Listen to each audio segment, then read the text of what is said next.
orang yang dia menyimpan atau menahan duitnya daripada disedekahkan, walaupun dirinya tahu bersedekah ini lebih baik daripada menyimpan dan menahan duit, maka dia termasuk daripada orang yang tergelincir kepada sifat al-mu'thirina fid dunya, yaitu orang yang lebih mendahulukan keduniaan berbandingkan akhirat, yang Allah Subhanahu wa taala tegur di dalam Al-Qur'an kepada orang yang mendahulukan dunia berbandingkan akhirat. Bal tu'thirunal hayatad dunya wal akhiratu khairun wa abqa.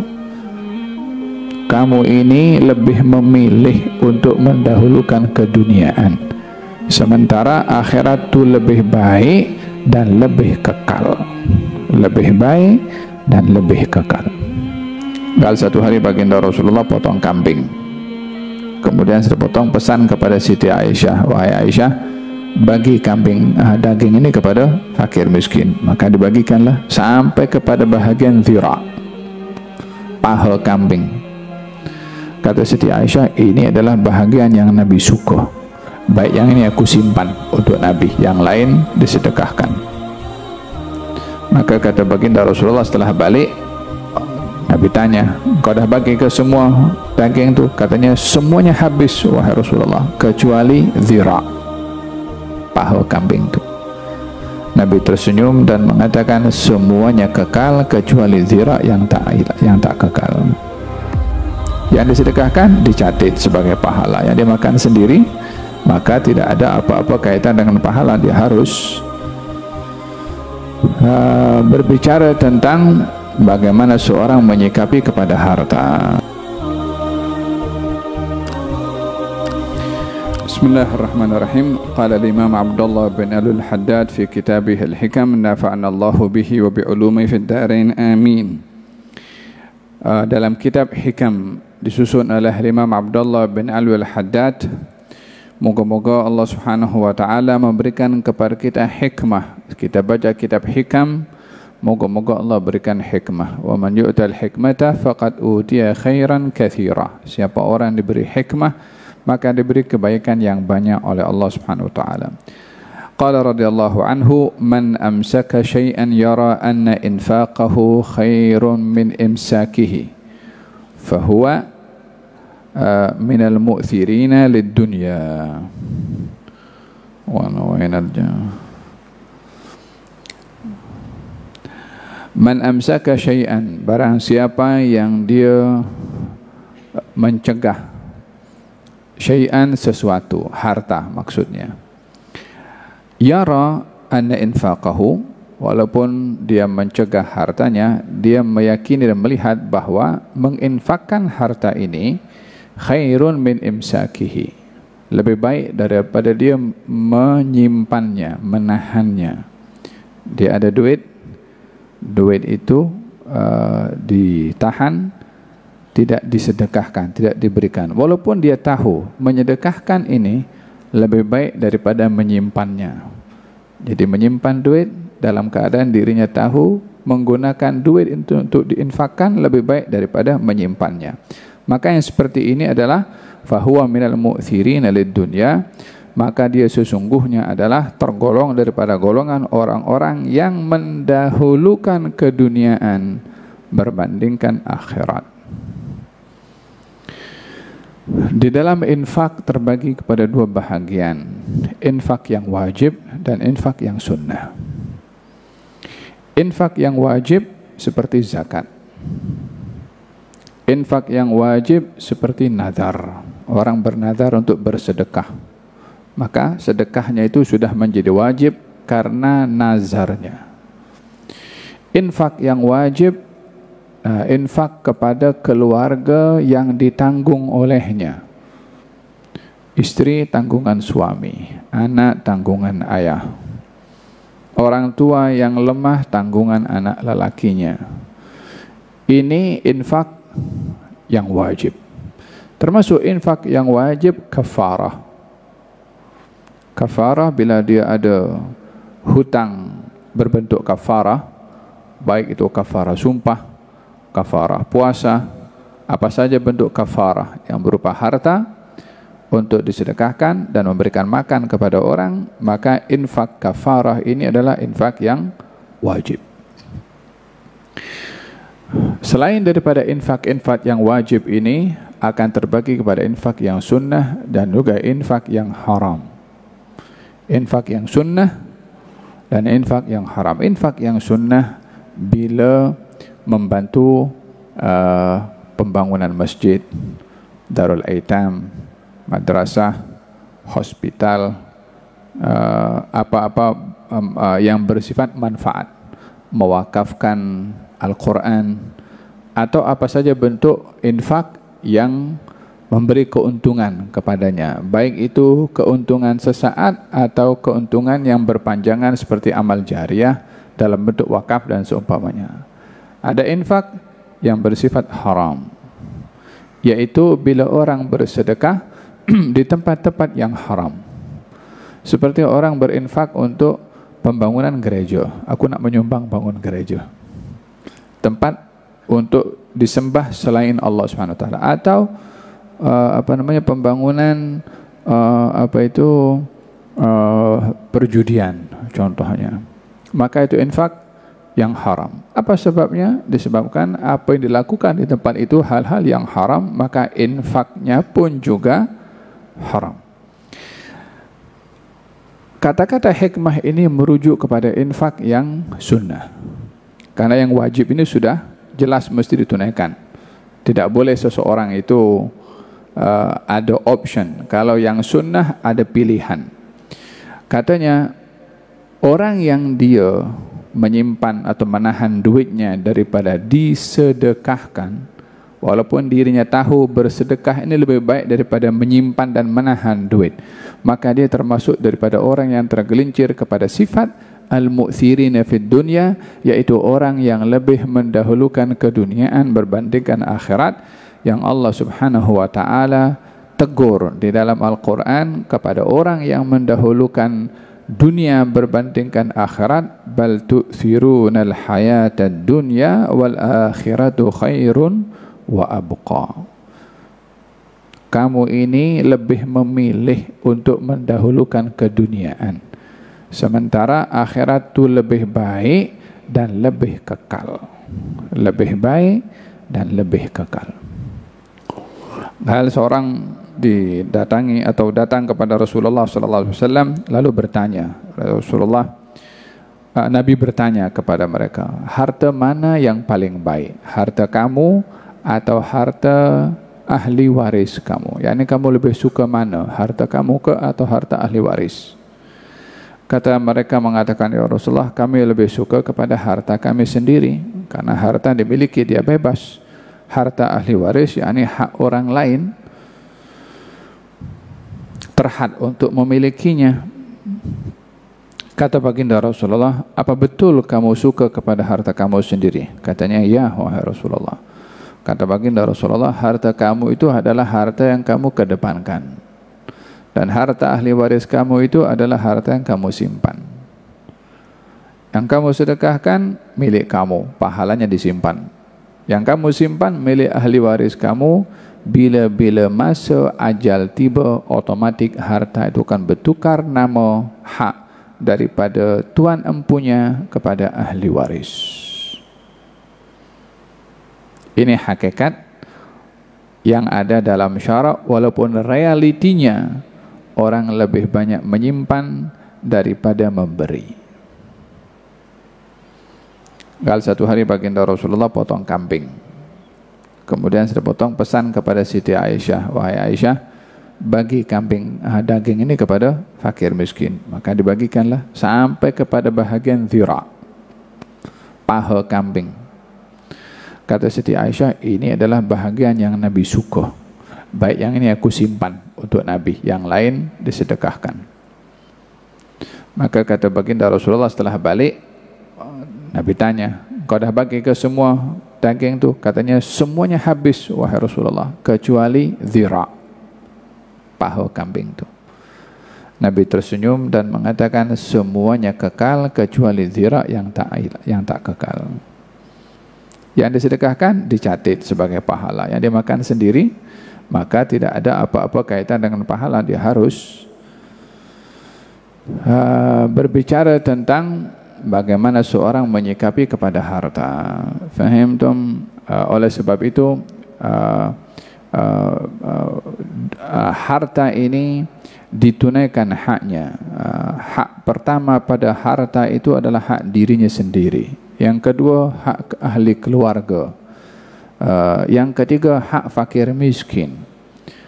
Yang keempat adalah hak yang terbuka kepada amalan-amalan ibadah yang lainnya. Ibda' binafsik. Kata baginda Rasulullah SAW, mulakan kepada diri kamu sendiri. yakni dalam memberikan harta itu untuk diri sendiri, muqaddam, diutamakan. Lepas itu ahli keluarga. Lepas itu keluarga yang ditanggung nafkahnya lah. Lepas itu keluarga secara terbuka. Lepas itu kaum fakir miskin secara umum. Oleh sebab itu di dalam bersedekah kita dianjurkan untuk bersedekah kepada keluarga yang terdekat. Bukan keluarga yang wajib ya. Kalau keluarga yang wajib memang wajib kita beri seperti mana saya jelaskan tadi. Tapi ini keluarga yang tidak wajib nafkahnya kepada kita. Kata baginda Rasulullah, bersedekah kepada keluarga shadaqatun wasilah. Sedekah pahala dan pahala silaturrahim bila bersedekah kepada ahli keluarga. Yang fakir miskin lah, yang susah khususnya. Walihada dianjurkan dalam bersedekah mendahulukan ahli keluarga terdekat. Al-muta'addi fi sadaqah kamani'iha. Orang yang melampau dalam bersedekah sama dengan tidak bersedekah. Maksudnya melampau dalam bersedekah, orang lain dibagi, keluarga terdekat yang susah tak dibagi. Sama saja dia tidak bersedekah. Kata baginda Rasulullah sallallahu alaihi wa ala alihi wasallam. Nah, di zaman baginda Rasulullah ada orang yang dia tercabar dirinya antara dia bersedekah atau dia simpan sedekahnya ini. Tadi kan dikatakan kalau orang simpan sementara dia itu melihat memberinya lebih baik, maka dia termasuk orang yang mendahulukan keduniaan. Salah seorang daripada mereka namanya Abu Ad-Dahdah. Namanya Abu Ad-Dahdah. Abu Ad-Dahdah ini punya kebun. Kebun Abu Ad-Dahdah ini ada lebih kurang 600 pokok korma. Lebih kurang lah. Satu hari ada seorang yang dia ingin, saya ingat itu keluarga yatim. Keluarga yatim itu ingin membangun pagar di rumahnya, namun laluan pagar itu akan melalui satu pokok korma yang dibangun oleh jiran. Maka keluarga yatim ini meminta kepada jiran supaya pokok korma itu ditebang. Jiran tak mau mengizinkan. Akhirnya ingin dibeli. Jiran tak mau jual. Tak tahu jiran apa ini. Dia tak mau juga pula nak serahkan demi untuk menjaga kejiranan. Falhasil sampailah keluarga anak yatim ini jumpa dengan Rasulullah. Ya Rasulullah, aku nak bangun pagar ini, kemudian jiran tak mau izinkan potong pokoknya. Maka Nabi menjadi orang tengah, jadi syafi', pemberi syafaat. Isfa'u tu'jaru, jadilah kamu memberi syafaat untuk kamu diberi pahala. Maksudnya memberi syafaat itu tolong orang yang sedang berselisih, jadilah penengah untuk menyelesaikan perselisihan. Itu bahagian daripada syafaat. Jadilah sebab manfaat bagi dua orang, maka itu bahagian daripada syafaat. Nabi datang kepada tuan punya korma itu.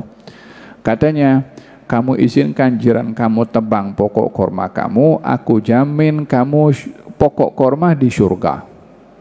Kata baginda Rasulullah SAW, aku jamin kamu buah atau pokok korma di syurga. Jiran ini entah apa di otaknya, dia pun tak tahu, dia kata tak bagi izin juga, dia entah apa dia. Falhasil sampailah didengar oleh Abu Ad-Dahdah. Abu Dahdah datang berjumpa dengan Rasulullah SAW. Katanya, ya Rasulullah, adakah benar kamu offer kepada laki itu kalau dia tebang pokok kormanya akan digantikan dengan pokok korma di syurga? Katanya ya. Kata Abu Dahdah mengatakan, kalau begitu biarkan aku yang deal dengan lelaki yang punya pokok kurma itu. Pergilah Abu Dahdah kepada lelaki itu. Katanya, apa kata? Pokok kurma kamu jual kepada aku dengan kebun aku yang banyak pokok kurmanya itu.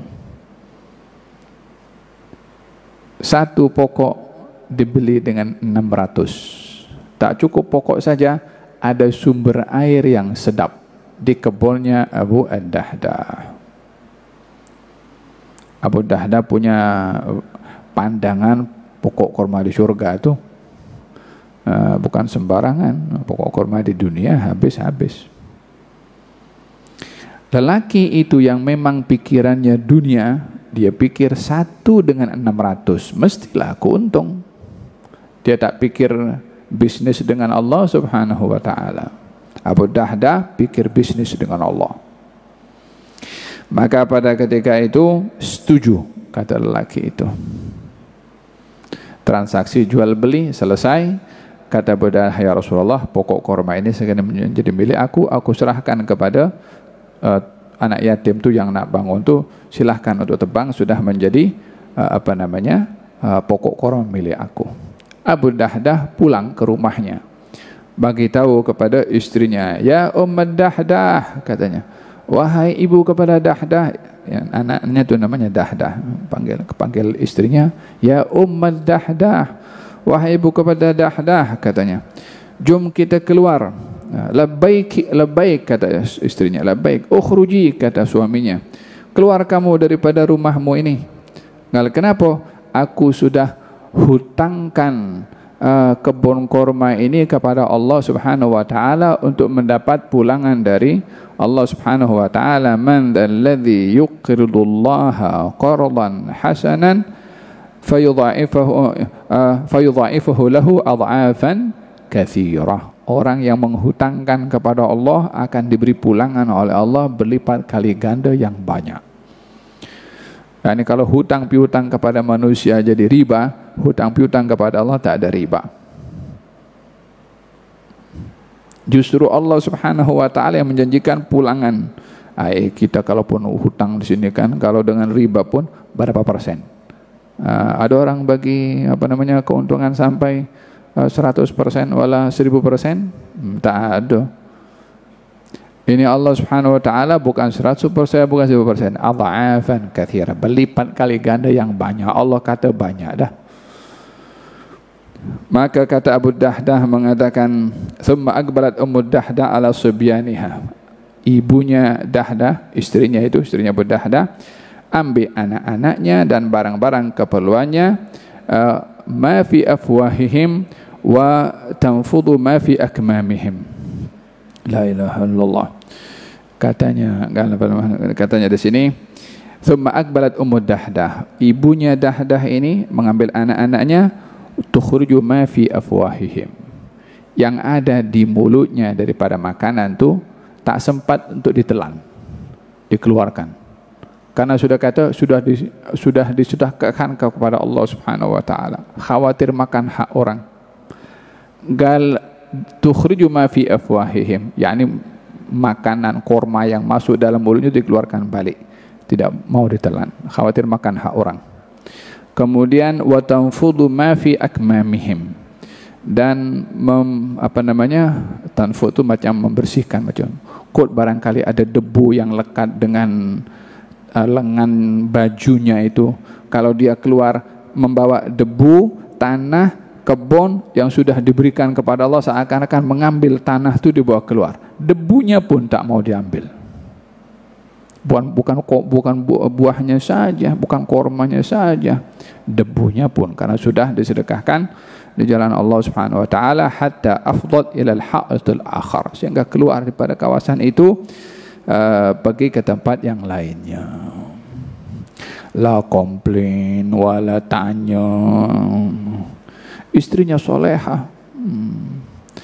Coba kita balik rumah sekarang, bagi tahu kepada istri, aku dah sedekahkan, mari bagi geran rumah tu aku sedekahkan untuk madrasah wala anak yatim. Silap-silap kita kena halau pula.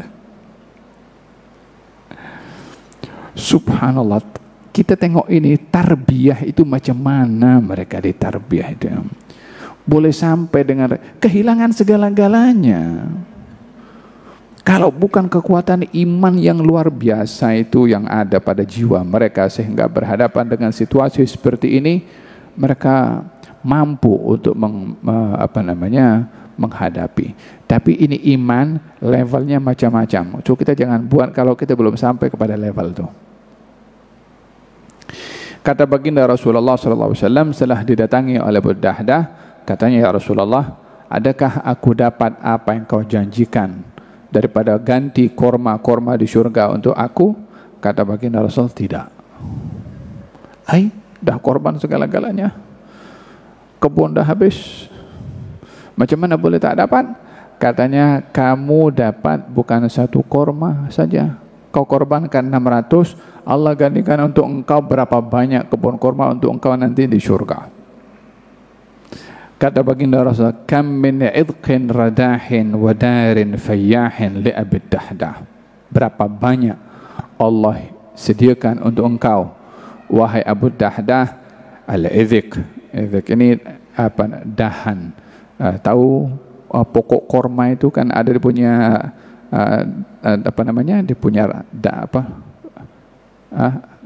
tangkainya itu kata berapa banyak tangkai korma di surga miliknya Abu Dahdah. Ya, ini digantikan dengan yang luar biasa oleh Allah Subhanahu wa taala dan tempat yang selesa untuk Abu Dahdah. Bal tu'thiruna al-hayata ad-dunya wal akhiratu khairun wa abqa. Akhirat lebih baik dan lebih kekal. Wa hakadha sikap seseorang terhadap hartanya. Naam. Rabbal alamin ya Rahman ya Rahim, salli Rabbi wa sallim ala khairil mursalin.